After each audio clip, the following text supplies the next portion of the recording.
Now we have case study 1. So you read the case study properly, go through it, and we will answer question number 41 to 45, which is based on this case study. Okay. So question number 41 is the distance between the point country A and country B is option A 4 units, option B 5 units, option C 6 units, and option D 7 units. Now let us look at the solution of this question. Now see, question number 41 से लेकर के 45 में हमें एक graph का use करना है जो सारे कंट्रीज को रिप्रेजेंट किया गया है पैसिफिक रिंग ऑफ फायर के रीजन में with the help of this graph. तो here we have country A and here we have country B. तो इन दोनों कंट्रीज के बीच का डिस्टेंस फाइंड करना है. Now see the coordinates of country A is 1,4 and coordinates of country B is 4,0. Therefore the distance between them is AB will be equal to square root of x2 minus x1, that is 4 minus 1 square, plus y2 minus y1, that is 0 minus 4 whole square. That will be equal to square root of 3 square, that is 9, plus 4 square, that is 16. That will be equal to square root of 25, that will be equal to 5 units. Okay. So the correct option is option number B.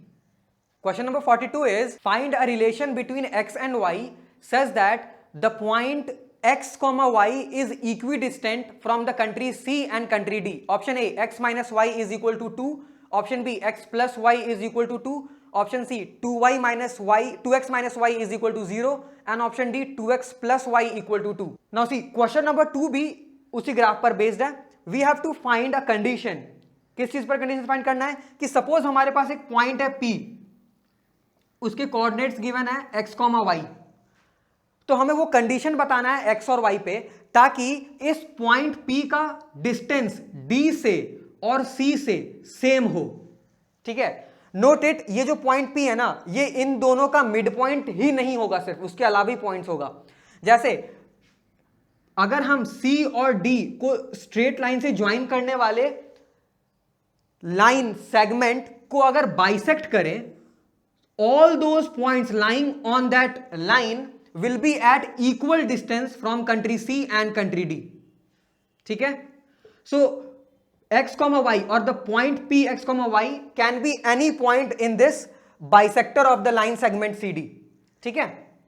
Now see, so हम यहां पे कौन से condition लगाएंगे? सबसे पहले तो ये देखेंगे कि पॉइंट C का कोऑर्डिनेट्स क्या है. तो पॉइंट C का कोऑर्डिनेट्स है हमारे पास 7,1 एंड पॉइंट D का कोऑर्डिनेट्स है 3,5.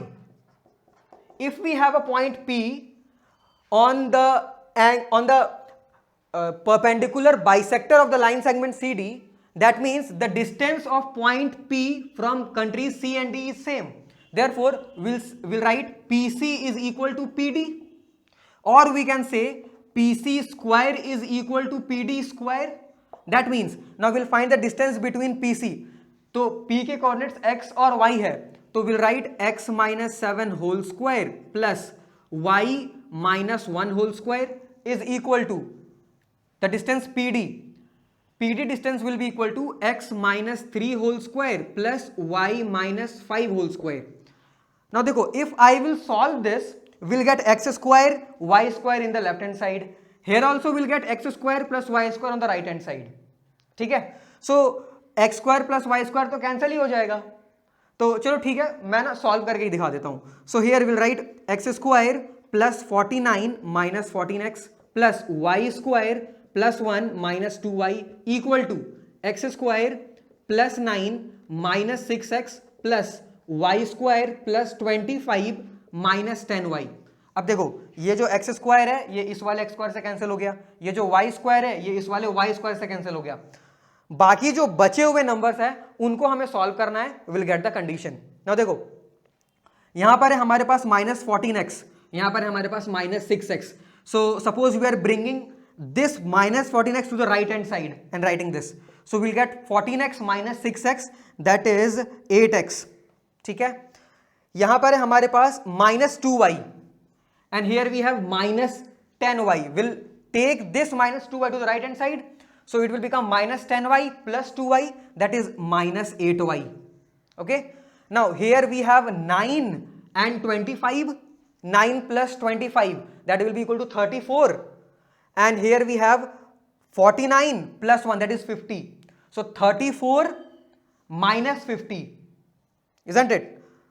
34 minus 50, that will be equal to minus 16.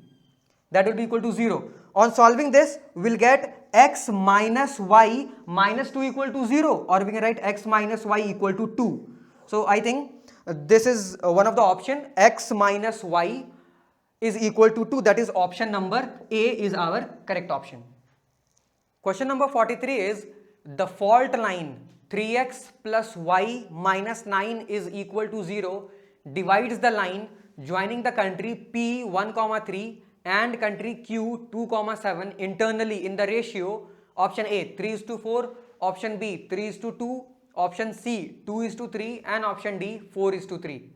Now let us see the solution of this question. देखो क्या बोला जा रहा है कि हमारे पास दो कंट्री है, एक है कंट्री P और एक है कंट्री Q.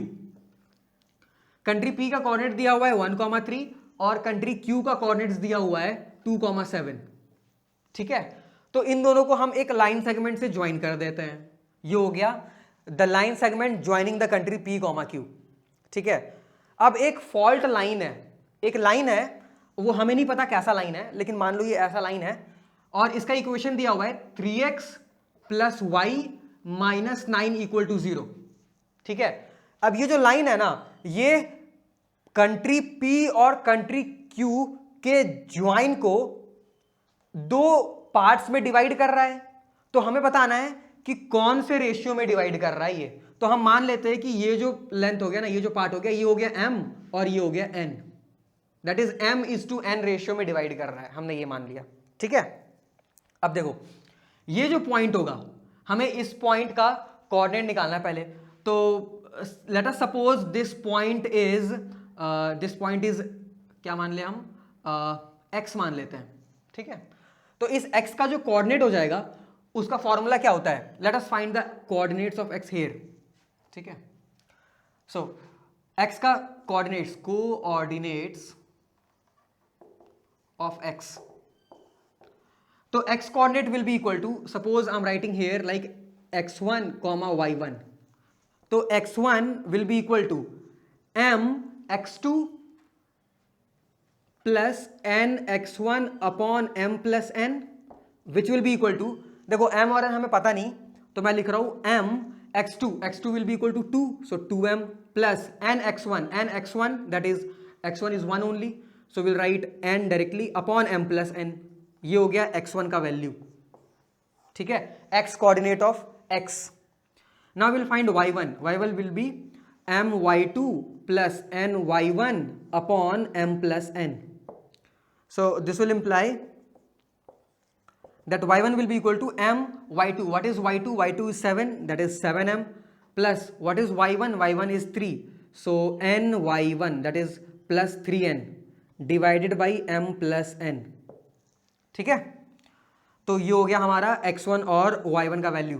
नाउ x1 और y1, ये जो पॉइंट है ये तो इस स्ट्रेट लाइन में भी लाई कर रहा है, इस वाली स्ट्रेट लाइन में भी लाई कर रहा है. इसका मतलब if will put this value of x1 and y1 here in place of x and y, this will satisfy the equation, है ना. तो चलो अब हम इसे पुट करते हैं. So now 3 times what is x in place of x will be putting 2m plus n upon m plus n, plus in place of y we will be writing 7m plus 3n, 7m plus 3n upon m plus n minus 9 equal to 0. Okay, now we'll solve this.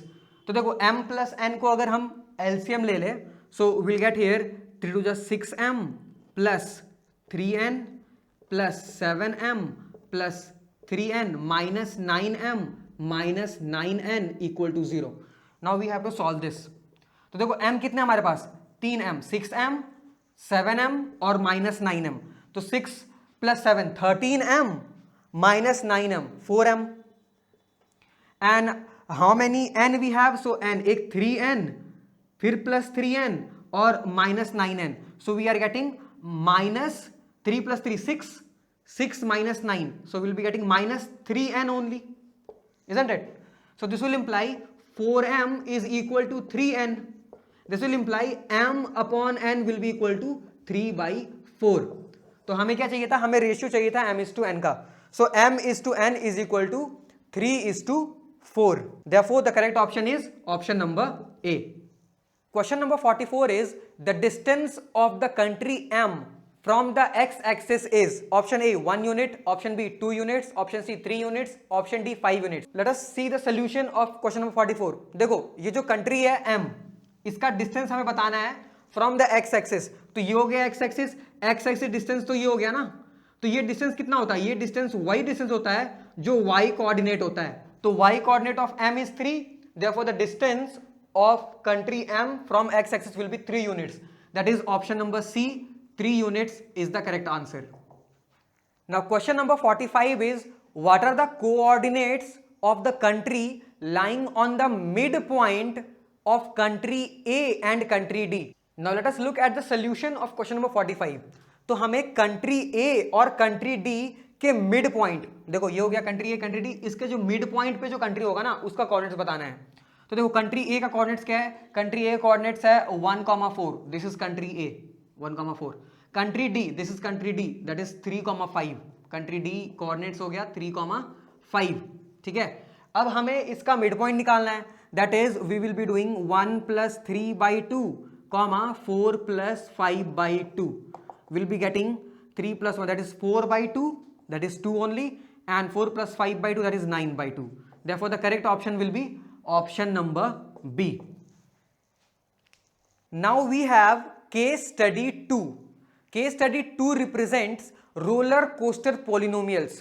So you go through this case study, read it properly, and we'll be having question number 46 to 50 based on the given information. So question number 46 is, if the roller coaster is represented by the following graph, y is equal to px, then the name the type of the polynomial it traces. Option A linear, option B quadratic, option C cubic, and option D biquadratic. So the solution of question number 46 is, see कौन सा graph दिया हुआ है, graph कुछ इस तरीके से दिया हुआ है ना. So in the theory part we have discussed very properly that this type of graph is called cubic polynomial. So the option will be option number C, that is cubic. Question number 47 is, the roller coasters are represented by the following graphs, y is equal to px. Which roller coaster has more than 3 distinct routes? Option A linear, option B quadratic, option C cubic, and option D biquadratic. तो देखो solution में हम क्या बोलेंगे कि हमें वैसे roller coaster चाहिए जिसके पास जीरोज कितने हो, 3 से ज्यादा. Which roller coaster has more than 3 distinct zeros ना. इसका मतलब वो जो रोलर कोस्टर होगा वो एक्स एक्सिस को 3 से ज्यादा बार कट करेगा. तो ऐसा कौन सा रोलर कोस्टर है जो एक्स एक्सिस को 3 से ज्यादा बार कट कर रहा है? If you look at the solution, if you look at the question, तो देखो क्वेश्चन में option number d we have. Option number d का ग्राफ कुछ इस तरीके से है ना. So this roller coaster is crossing x axis 4 times, first time, second time, third time, and 4 times. So the graph of the polynomial represented by this roller coaster cuts x axis more than 3 times, that is 4 times. Therefore this graph, that is option number D, biquadratic. Okay, option number D, biquadratic is the correct option. Question number 48 is, if the roller coaster is represented by the cubic polynomial tx is equal to px cube plus qx square plus rx plus s, then which of the following is always true? Option A s is not equal to 0, option B r is not equal to 0, option C q is not equal to 0, and option D p is not equal to 0. Let us look at the solution of this question, question number 48. देखो roller coaster जो है वो cubic polynomial से represent किया जा रहा है. तो ये क्यूबिक पॉलिनोमियल तब होगा जब p नॉट इक्वल टू 0 हो, क्योंकि अगर p 0 हो गया ना तो p into x square, sorry p into x cube भी 0 हो जाएगा, तो फिर ये क्यूबिक रहेगा ही नहीं. देयरफॉर अगर इसे क्यूबिक रहना है तो p should not be equal to 0. Therefore the correct option will be option number d. Question number 49 is, if the path traced by the roller coaster is represented by the above graph y is equal to px, find the number of zeros. Option A 0, option B 1, option C 2 and option D 3. Now let us look at the solution of this question. देखो जो graph दिया हुआ है हमारे पास वो graph कुछ इस तरीके से है, ठीक है. Here we have the the y axis is actually passing through this point. Okay, so ये हो गया 0,0 से y ग्राफ पास कर रहा है and here this is -2 and this is 2. ठीक है. So because the graph is intersecting x axis at 3 distinct points, therefore we'll say number of zeros will be 3. Therefore the correct option will be option number D 3. Question number 50 is, if the path traced by the roller coaster is represented by the above graph y is equal to px, find its zeros. Option A -3, -6, -1, option B 2, -6, 1, option C -3, -1, 2, option D 3, 1, -2. Now let us look at the solution. देखो जो graph दिया हुआ है ना वो कुछ इस तरीके का दिया हुआ है. We have the graph like this and x-axis is passing like this. Sorry, y-axis is passing through these points. Here the graph is cutting x-axis at 2, at -1 and at -3. Therefore the zeros will be -3, -1 and 2. The zeros are the point of intersection of the graph with the x-axis. We have already studied these things in the chapter. So the correct option will be -3, -1, 2. That is option number C.